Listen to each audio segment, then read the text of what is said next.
Hi, Life Church. Today I want to talk to us through Ephesians 4, and I'm going to start in verse 2. It says, "Always be humble and gentle, be patient with each other, making allowance for each other's faults because of your love.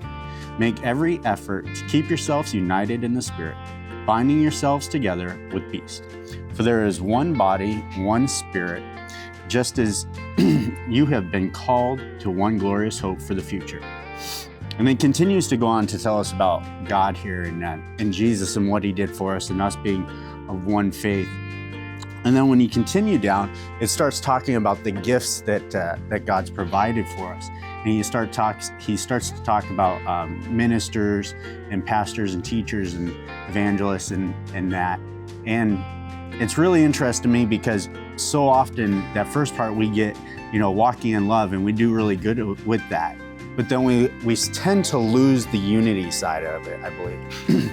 And it's so interesting because we get so caught up in the walking in love that we sometimes forget that walking in love means that we have to overlook some things in ourselves, because we are so grounded in certain things. It doesn't mean that we have to compromise on our moral system, because we shouldn't compromise on the moral system that God has provided us.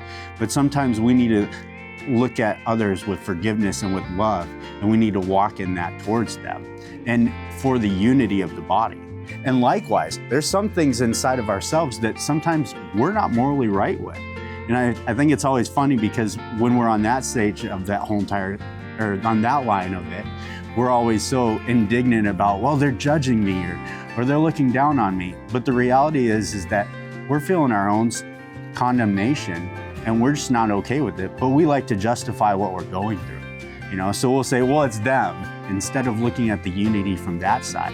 And I think it's so often that if we would come together and really walk out love, we'd start to look at each other and recognize that, okay, there's issues here, but can we walk in unity? Can we unite and be one? Can we come together and say, hey, we're gonna put aside some of these things and not compromise on our morals, but recognize where we truly are and recognize that each individual, that we're still saved, that we're still following Christ. And so I think it's really important that we come back to that.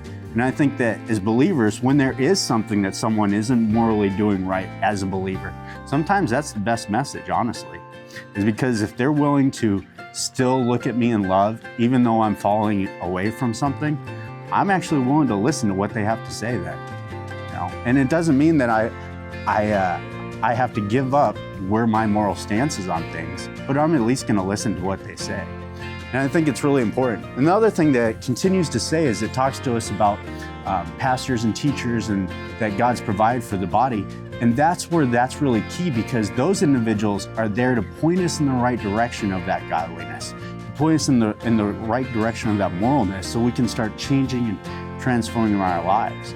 And when we start to do that, and when we start to hear what they're saying and start to transform our lives into that, that's when we can really bring those individuals alongside of us, and we can get excited about the things that God really has for our lives and follow out the callings that he has for us. So, thank you.